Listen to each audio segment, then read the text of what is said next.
Be advised, the opinions and views of the hosts and guests do not reflect those of the station.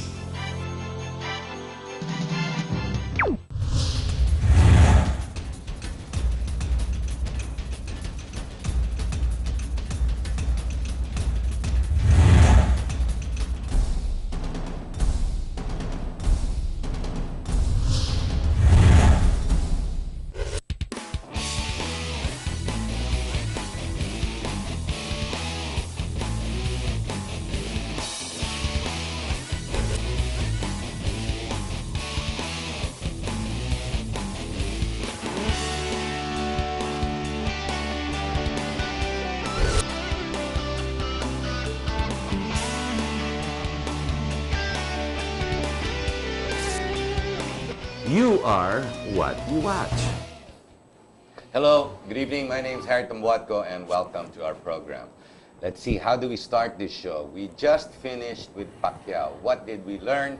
Well, when you submit yourselves to specific rules to play on and you submit yourself to judges, the game becomes mathematical. And in this case, it's moot and academic, natalo si Pacquiao. Manalo, matalo, kung ano man tingin natin, ganun din yun, natalo rin siya, just like the impeachment. Now, I'm not going to talk about Pacquiao, and I'm not going to talk about the impeachment. We're going to talk about the word judgment, because in the final judgment, there's only one call, and that's exactly it. What have you done in your life, and what have you stood for? This is where your values, your morals come into play, and hopefully, well, I guess I'm talking to Christians, I'm talking to Catholics specifically, right in this case. Where do we stand? What have you done with your life? And have you helped your community, your environment, basically the people around you? We're going to talk about the Kapatiran Party. Now, this is no introduction, if anything, a reintroduction, if anything, to be redundant, so that the people out there, kayo po, nanonood po kayo, na alam niyo naman yung brand, yung super brand, ang tawag niyang ang Kapatiran Party. Ang problema man lang, parang naiiba pagdating sa judgment. Now, let's call it the COMELEC, the PCOS, whatever it is at the end of the day, whatever the numbers are, if you believe what you stand for, you have already won. Now, if from the beginning, talo ka na and you've already succumbed to the powers of evil around you, then manalo ka man, in reality, talo ka pa rin. Diba? So, we're going to introduce to you the founder and the president of the Kapatiran Party, but before we do that, let's see if our co-host, Dr. John, has any introduction. John? Thank you, Harry. You know, mga kaibigan, sa usapin po ng politika, titignan natin yung mga partido. Ang partido minsan ay sinasabing ehemplo na kung saan magdidikta ng isang sistema.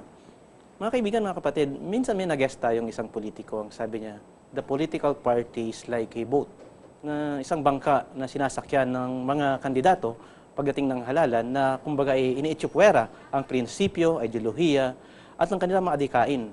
Yan po nakakalungkot narinig po natin yan sa isang politiko. Pero hindi dapat ganun ang nangyari, mga kaibigan. Within a certain point, when we look at political parties should have the ideology. And ideology would guide us. Once this politician win, the ideology would guide us to the real path. Real path, tamang daan o maling daan. Siguro yung nagsabi ng may tamang daan, mali ang prinsipyo ng kanyang partido, mga kaibigan.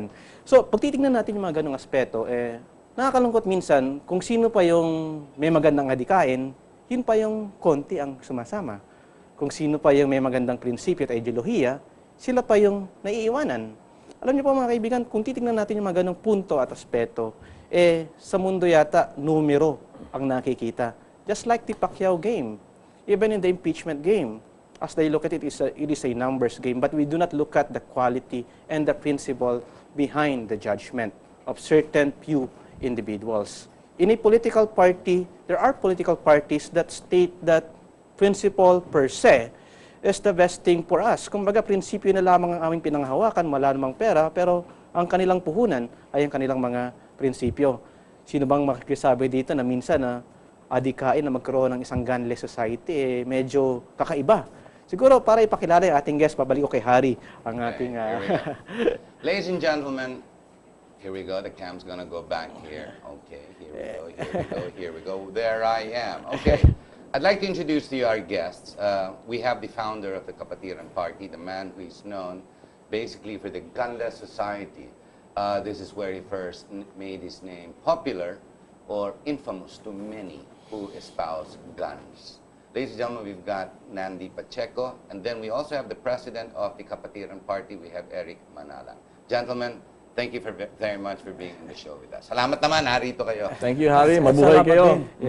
Pag-ibita sa amin. Mabuti naman, pwede natin pag-usapan yung passport, yung what is... Maybe we should start the show basically to talk about, first, to remind our viewers, ano ba talaga ang Kapatiran Party and what it stands for.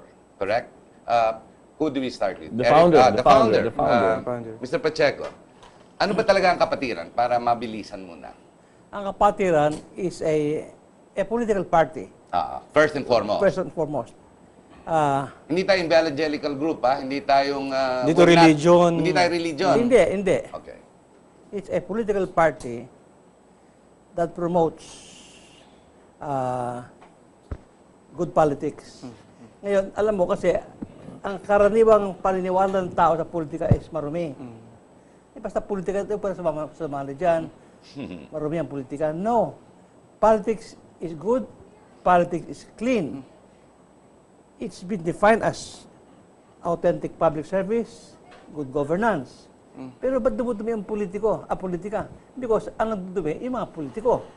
Nasangkapan Pero kung malinis ka namang politiko at sumama ka sa isang proseso, hindi ka naman nananalo.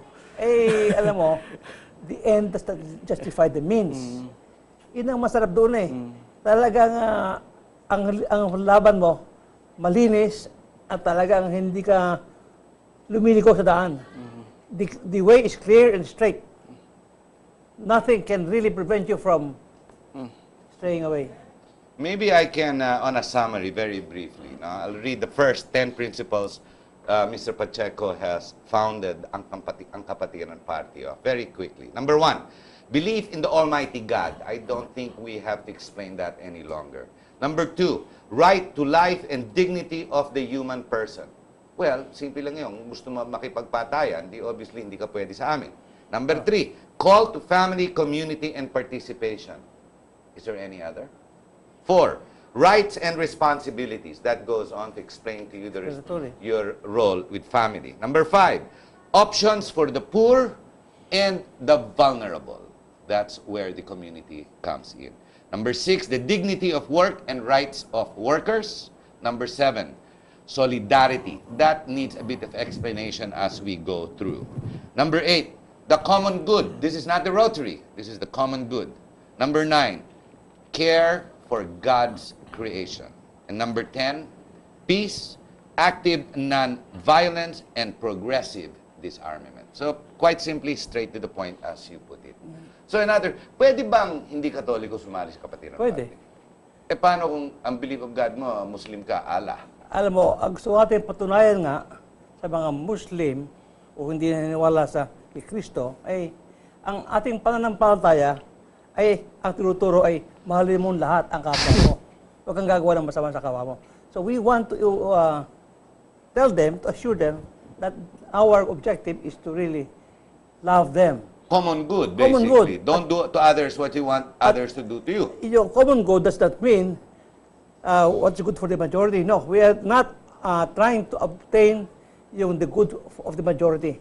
Our objective is to promote common good, kabutihan pang lahat, hindi kabutihan ng nakararami. So mali introduction ko, hindi talaga pang Katoliko lang to. Open to. Open. Kristyano, Muslim, Buddhist if necessary, and atheists who don't necessarily believe in it.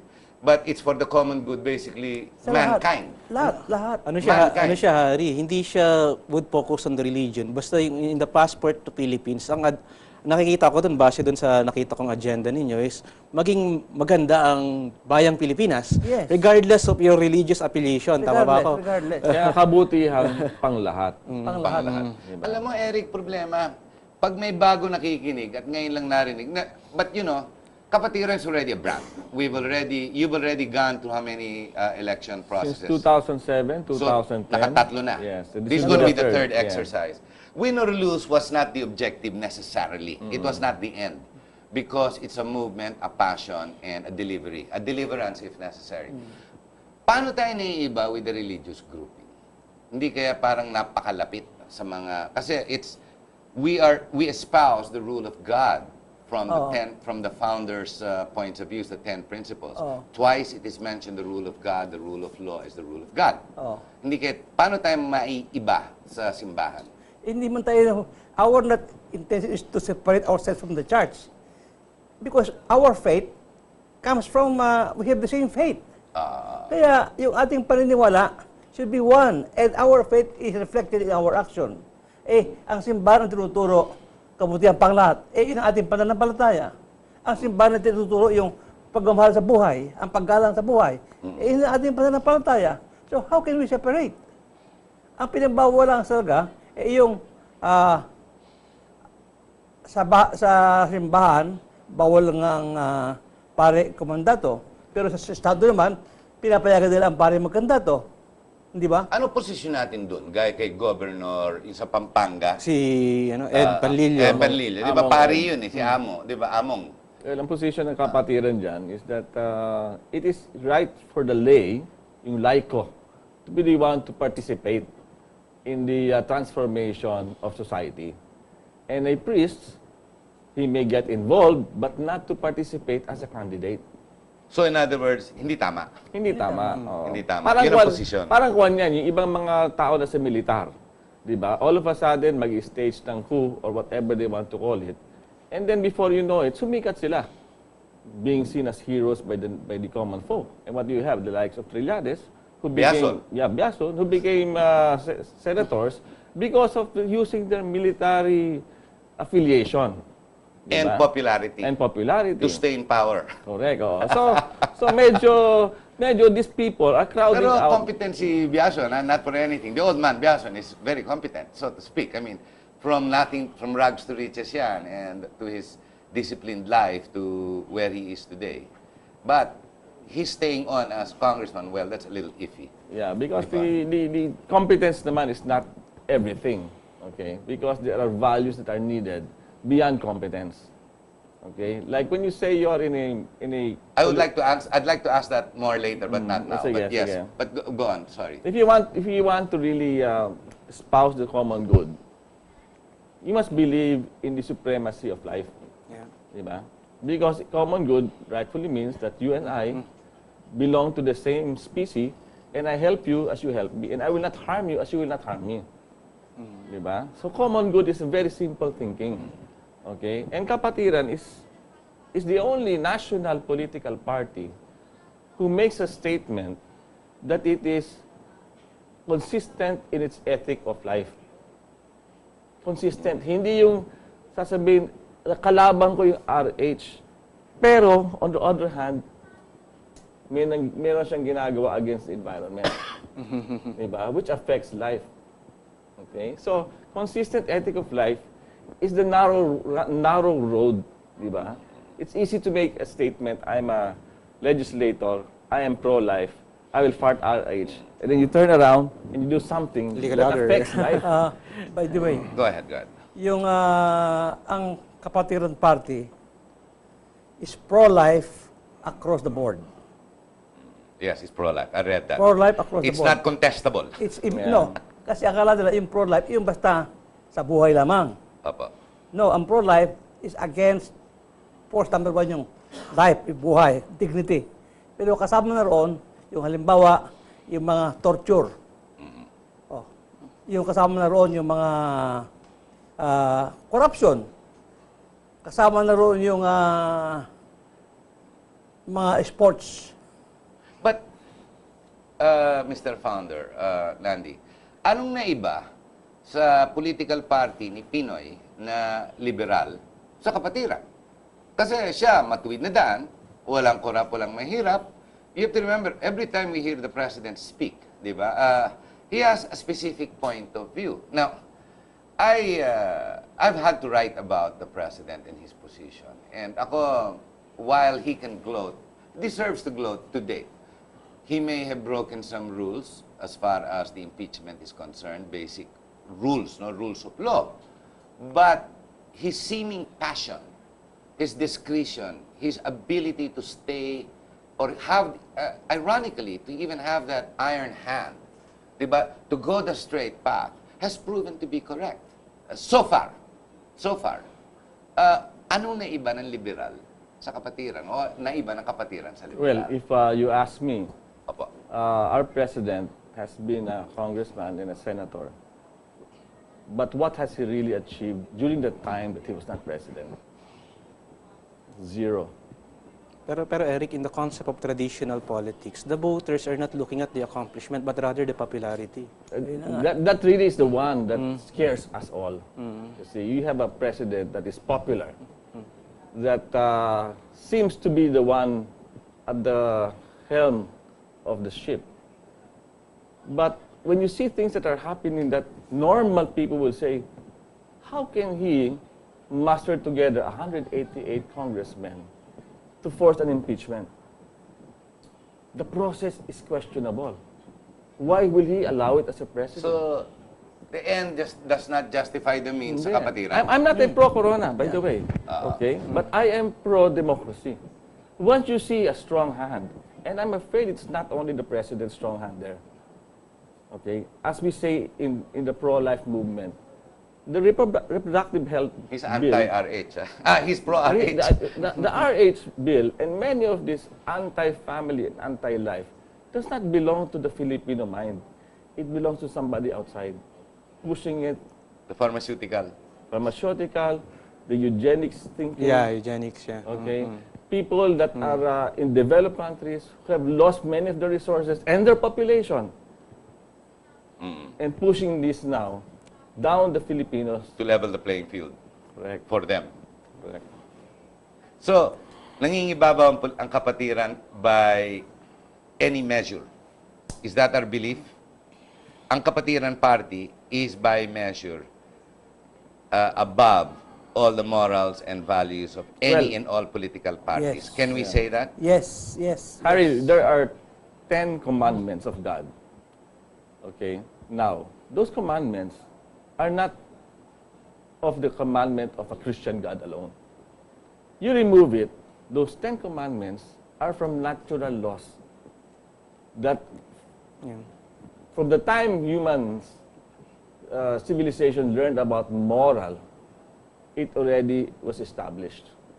Thou shalt not kill. Respect of parents. Do not get somebody else's wife. Do not go against your God. If you're a Hindu, you're not supposed to go against your God, or a Christian or a Buddhist. These are natural laws that make up the 10 commandments. They're not exclusive to Christians. No political party, none except ang Kapatiran Party, pushes these commandments that are basically coming from natural laws.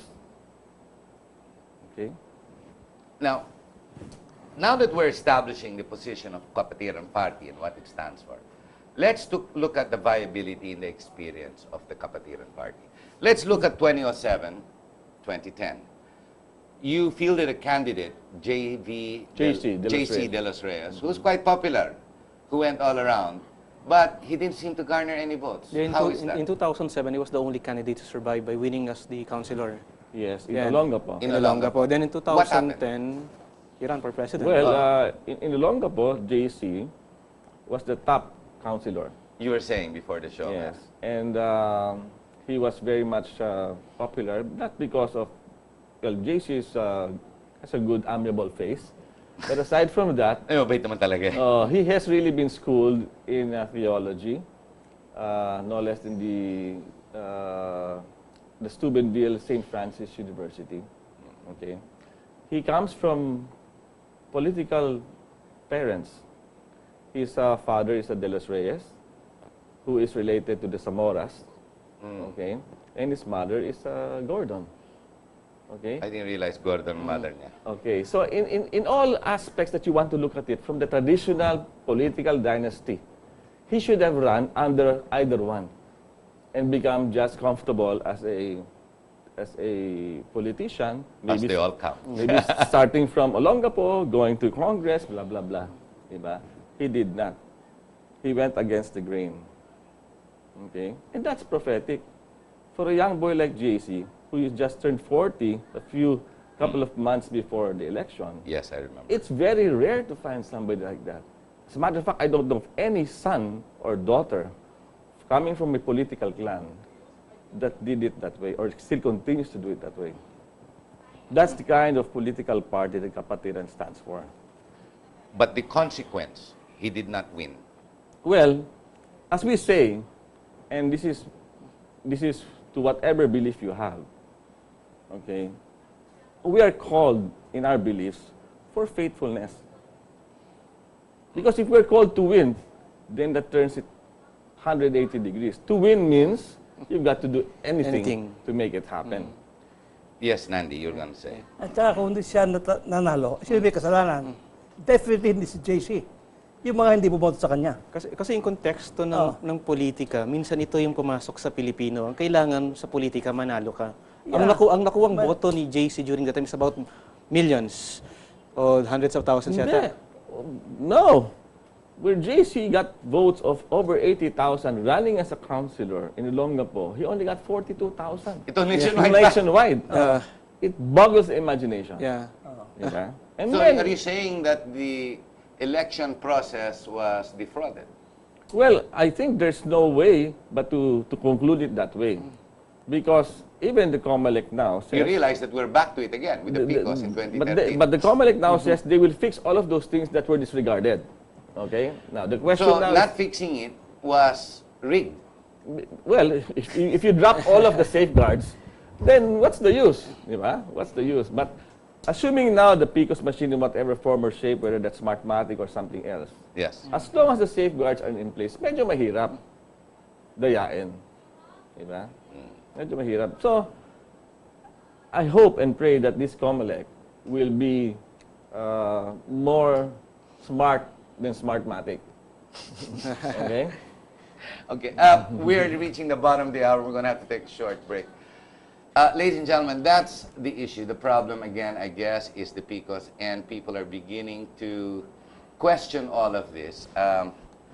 There's a big question whether the PICOS, and there's a big movement whether the PICOS should be taken on again or not. So stay with us. When we get back, we'll talk of the issues of actual election, the practices, and what the people say.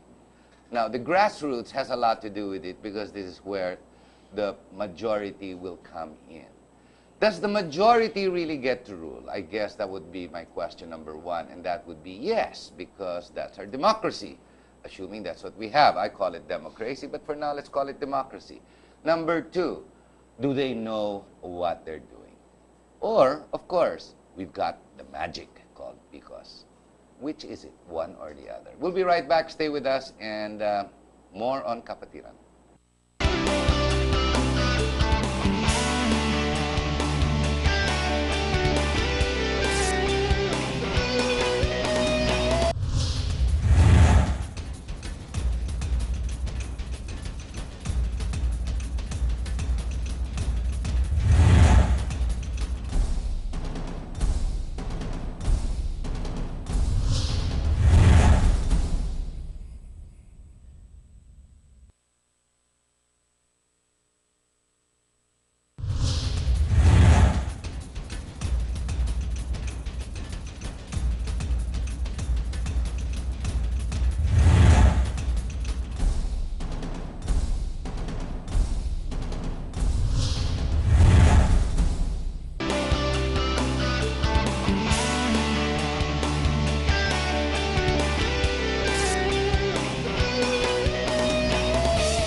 Okay, we're back, ladies and gentlemen. Now, we discussed about certain points about the Kapatiran Party. Now, when we look at ideals, sometimes ideals is very, some sort of non-reachable among Filipinos. Because when they say that it is so ideal for us to reach a certain goal or to reach a certain principle, specifically a gunless society, maraming kasabi mga Pilipino na napakahirap yata. At yung prinsipyo yata na pinaglalaban ng Kapatiran, kung ito'y uunawain at titignan ng mga isang ordinaryong Pilipino ba? Sabihin nila, medyo yata malabo, tignan at unrealizable. Sometimes we need to be ideal, and being idealistic sometimes is the start. Pero within a certain point, when you go to the concept of the demarcation line between realism and idealism, ang tao yata mas niyayakap ang realismo kumpara sa idealismo. Ano ba yung realidad? Ay, kailangan natin ng pera, kailangan ibenta yung boto. Nakakalungkot, mga kaibigan. So, within a certain point is that what is ideal would start something new for this country. So, my question right now to our both guests is that, hindi pa kaya masyadong panaginip yung, yung sinasabi na gunless, tapos yung eleksyon na napakalinis? Sa tingin niyo po? The highest idea of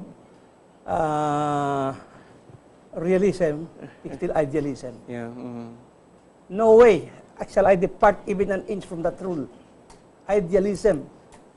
The moment you compromise, sabi, mahirap to. Because your mind is not committed to the removal of this vice. We are not being asked to walk on water. That is impossible. We are not being asked to change the composition of the sun. We are not being asked to that. We are just being asked to walk the straight path, do not murder, do not cheat, get rid of, stop glorifying guns and violence. Kayang gawin. Because in other countries, it can be done. Kaya maunlad sila. Japan. You cannot even keep a gun at home. Not a year, not a single day passes without a crime, a gun-related crime being reported. In Malaysia, ganun din. Singapore, Japan, Indonesia, Korea. That's why Mahathir said, criticizing U.S., the United States is selling to us yung Western style of democracy na where you have the right to carry guns. That is not, kasi mahirap yan, mahirap. Kung gusto mo, maalis yan. Pero ayaw mo, hindi maalis. Kaya natin maalis yan. Nasa atin yan. Kaya, I will not really buy the idea. We should be practical, no. Always strike for yung ideal, what is ideal. Well, I agree with you there, Nandy. No? Without idealism, there is going to be no correct direction towards the right path. Once a person has lost his idealism, everything is lost there. I agree with that. Let's talk about practicality. Let's suppose I want to run for a position. Okay, I go down. John here, Dr. John, has been very critical of it. And some people here in the studio have done the same thing. Sabi ko, alam mo, tatakbo ako. So, Harry, magkano ilalabas mo? Wait, sabi ko. Mali yun eh. Kung maglalabas ako ng pera, wala mangyayari din. Di umpisa pa lang, indebted na ako. Am I correct? Tama, Okay. tama. Correct, Eric? Okay. Tama. So, paano ka mananalo niyan? Sabi ko, kung matatalo, ganun talaga, yun ang gusto ng Diyos, di ba? Ba't ka patatakbo kung alam mo na kung ano yung reality? That's what you said. Yeah. Why do you want to confront yourself with the stark reality of something you already know? So I guess my next question is the problem the COMELEC? Is the problem the people? Now, if I wanted to run, and assume I am going to run, and I go down to the grassroots level, at hingihan ako ng pera, at hindi ko binigyan ng pera, wala naman ako bibigay eh. At ayaw nila ako iboto, at gusto nila iboto kung sino magbibigay ng pera. Tapos yung nanalo na yung leader nila, gusto nila mag-rally against the leader. Saan ang problema dito? How do you correct the system if you don't get into it and start controlling one way or the other? Ako ang aking take dyan, magandang pag-usapan ng ideas. Practicality. Pero we have now to also bring this down to the level of a vision. Okay? Sapagkat ang vision, in a very concise manner, defines what we want to be. Okay? Now, maraming korporasyon have done visioning. Visioning. Visioning, Yeah, Vision, mission, yeah. values. Correct. Okay. Alam natin na ang ating bayan, wala man lang leader that got people together, the vision community kung tawagan, to establish a vision for the people. Okay? Walang korap, walang mahirap. Can't we say that? That's not a vision. That's just a Slogan. slogan. Okay? Sloganeering. Yeah. And yung wang-wang, that's just a slogan. As a matter of fact, I myself personally saw black cars from Malacanang led by an ambulance with a wang-wang, a private ambulance. So that's all slogan. Okay, now let's go back to the vision.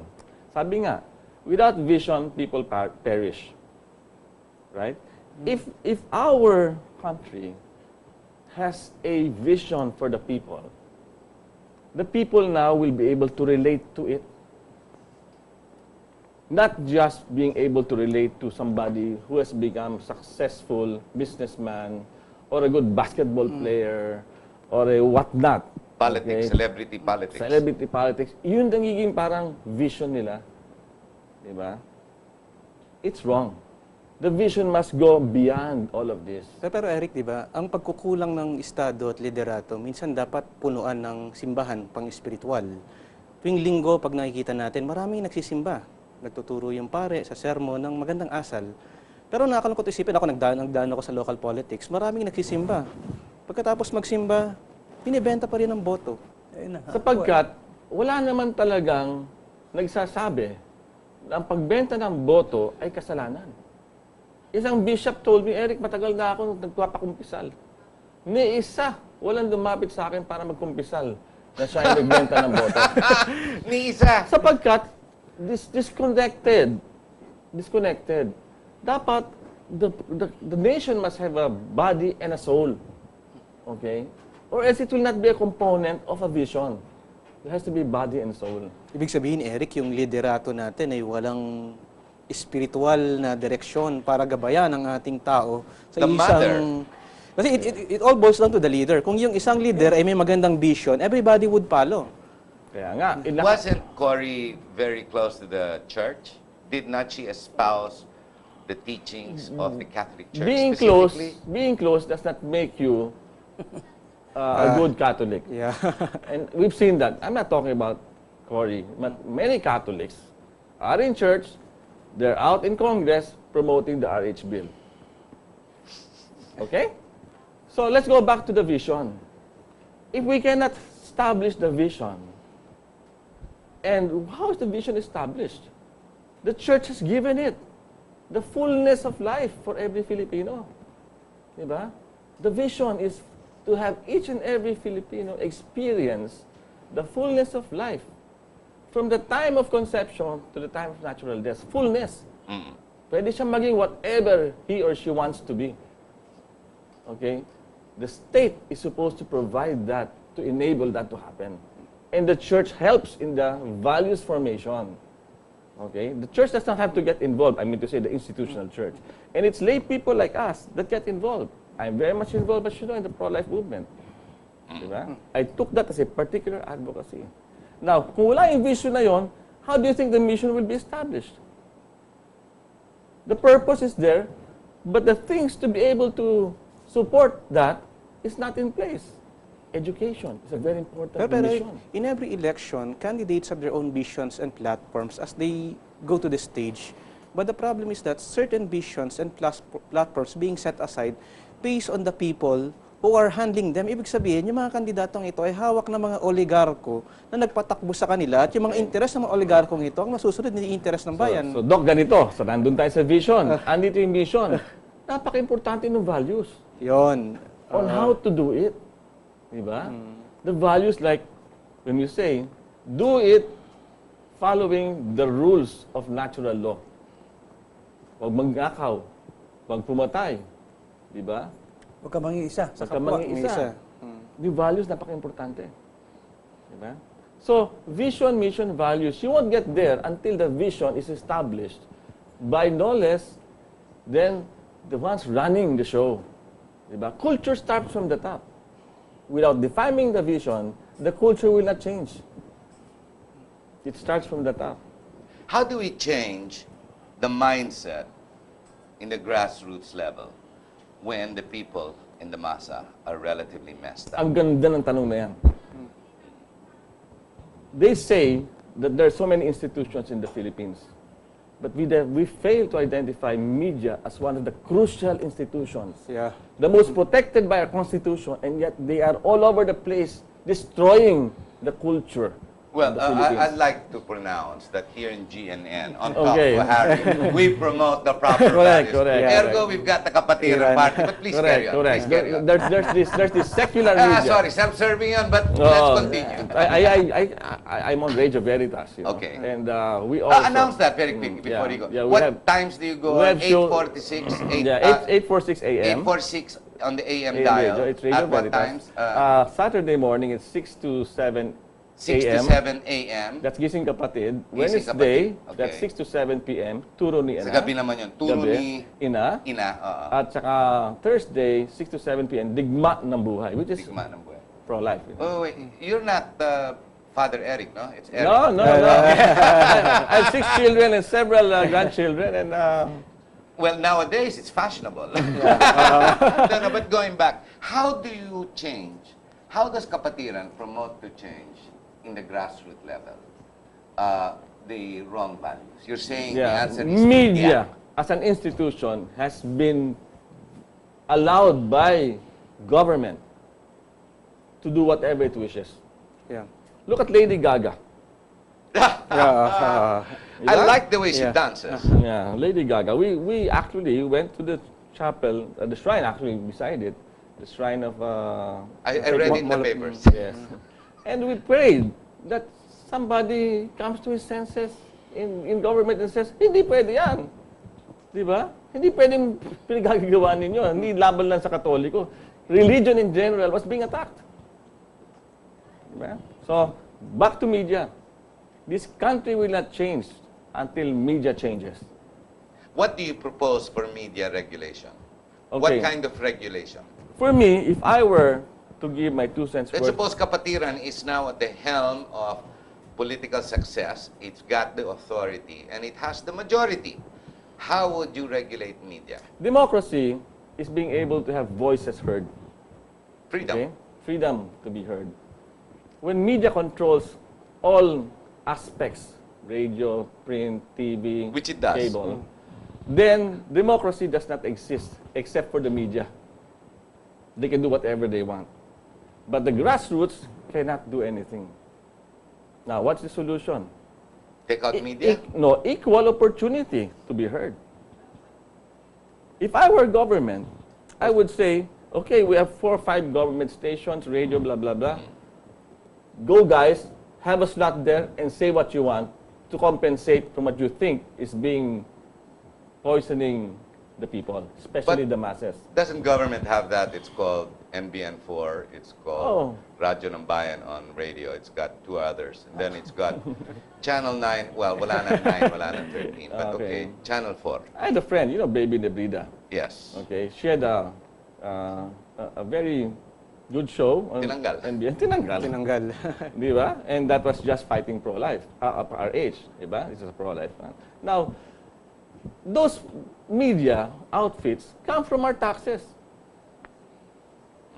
Di ba? So why can't we, as the citizens, also say, teka muna, if you're going to give in to those who have infected many parts of government, allow us also the equal opportunity to talk about that and let people hear the same things and make them judge. Ngayon nangyayari, we have lost our democracy because media has walled in all the ways of communicating to the masses. And the masses are the votes. Okay? They say, hindi kayo mananalo. Siyempre.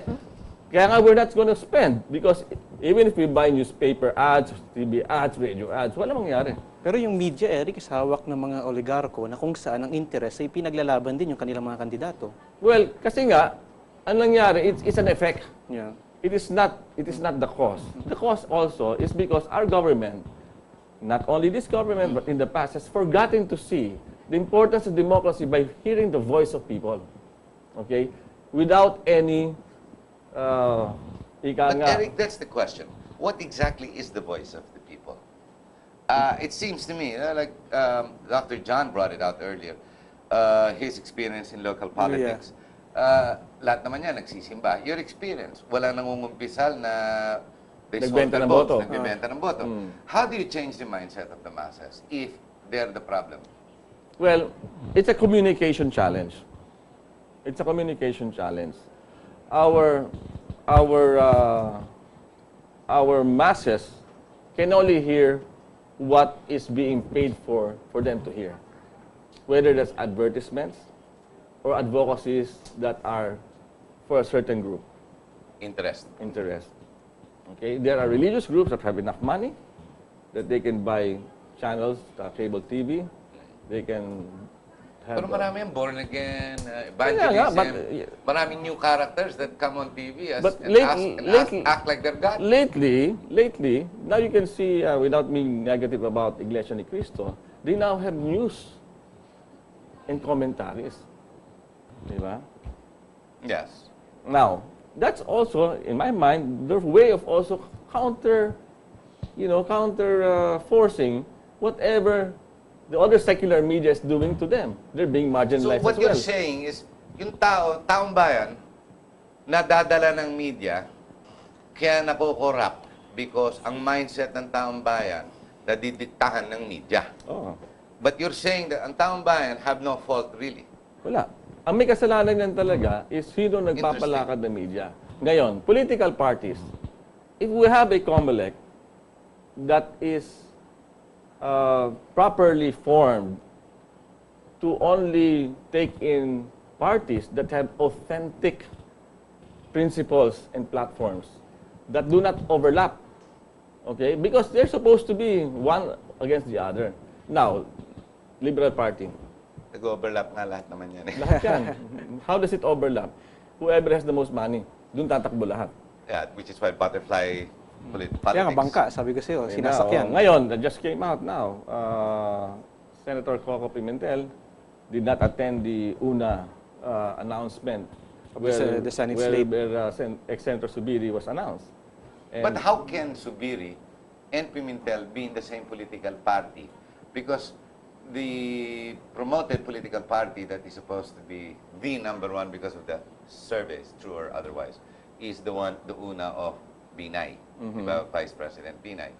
Can you imagine both of them in the same senatorial slate, in dalawang magkalaban, Pimentel and Subiri? I mean, is it even possible? that will be really the utmost of hypocrisy.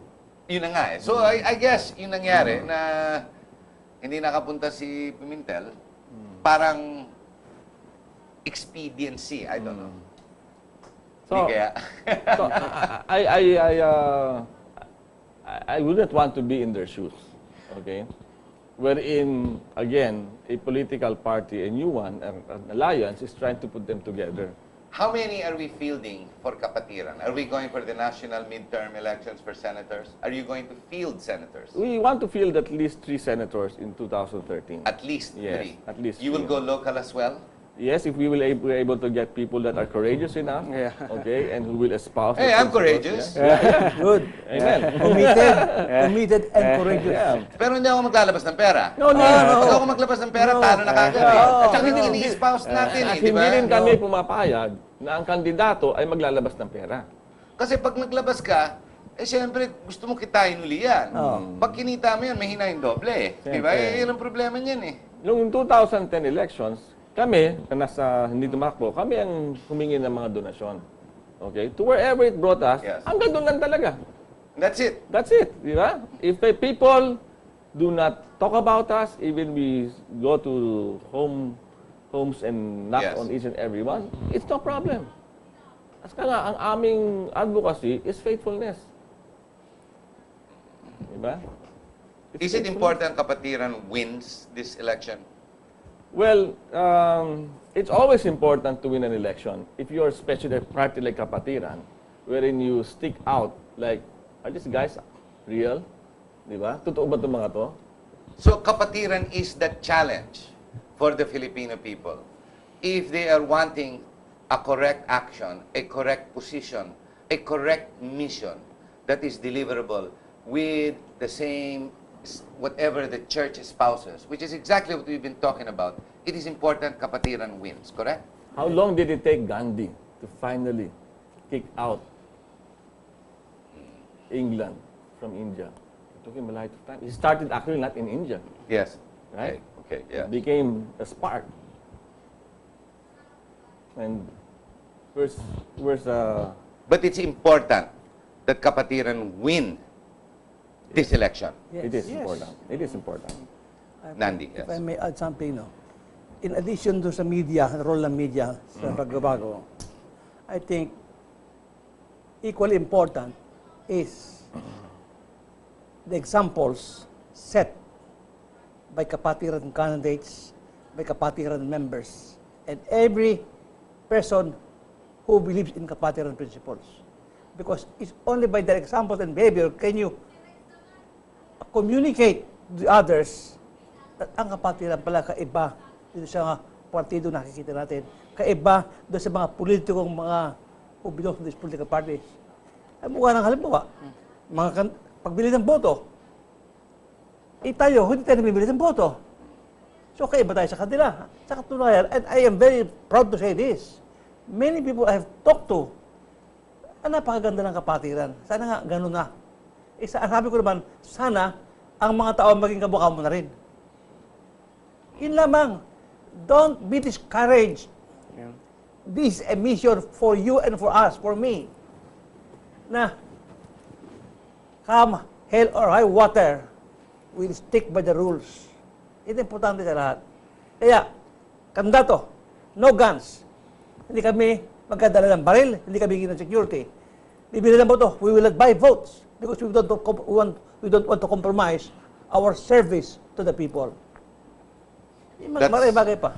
That was Nandy Pacheco, ladies and gentlemen. A quick word from Eric Manalang before we close the show. Well, sabi nga sa management, strategy is choice. Without a choice, there is no strategy. And for our country, our problem is not talent or richness of our natural resources. Marami tayo yan. Our biggest problem is corruption. That is the key issue. And corruption is existing in so many ways, not only in government, because people allowed it to be corrupted. Now, if you cannot fix the corruption in your house, in your barangay, how do you expect to fix the corruption in Malacanang, in Congress, or the Senate? It starts with first steps right within your reach. Thank you very much. Dr. John, closing statement. Okay, mga kaibigan, sa konsepto po ng eleksyon, ito nakakalungkot palagi nating tinitignan na ang kandidato magpakilala sa ating mga botante. Siguro it's about time that we voters should know how to know the candidates. Palagi nga sinasabi, sana balik na lang tayo sa grade 1 Kasi nung grade 1, nung tayo nag-elect ng presidente, matitinong presidente, ang ina-elect natin ng grade 1, mga sekretary, mga galing. So siguro, go back to basic per se. Let us know the candidate because once the candidates go to us at nagpakilala, it goes within the deception. It's about time for the Filipino to mature and vote for people that are qualified in the next election. Okay, there you go. Ladies and gentlemen, all throughout this program, I'm sure you've noticed the cell number that's just scrolling right at the bottom. The reason being is the contact numbers are there. Now, please call. You don't necessarily have to put yourself as a candidate. Alam niyo po, ang pagboboto hindi lang sa araw ng eleksyon. If you stand for a position and you believe in it, you join that party. You join it early because you stand not for the person that is being promoted to sit in a specific position, but on the platform of what the party espouses. Now, that number has been on this TV show the whole past hour. Call that number, text that number. Find out how you can join, how you can participate, and how you can do your part. Nationwide po yan. Now, for those who want to put their money where their mouth is, so to speak, ibig sabihin yan, marami kang kritisismo. Marami kang gustong ipalit. Maraming dapat nito, dapat yan. Tumakbo ka! Huwag mo nang pagsalita. Tumayo ka. Now, that's what the Kapatiran Party is trying to espouse. Now, more on that in about 2-3 weeks. We'll try to bring them back. I like the idea that we have idealism that is alive. And it's not going to die, not because of one election. It's not all about the winning. It's about changing the fate of our people. Because that's where we all want to go. At the end, we don't want to be judged erroneously. It is not about the numbers, not necessarily. It's about who you are and what you've done. Maraming salamat po. My name's Harry Tambuatco. We hope you've enjoyed the show. Stay with us. There's more on GNN. Maraming salamat po.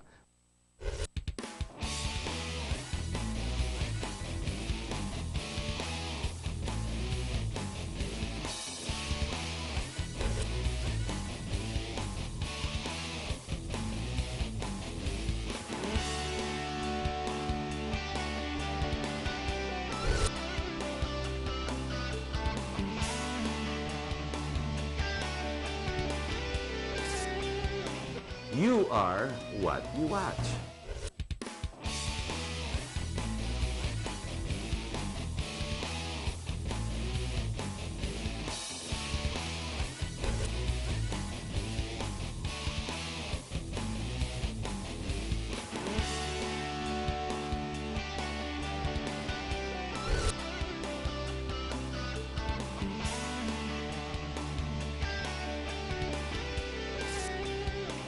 You are what you watch.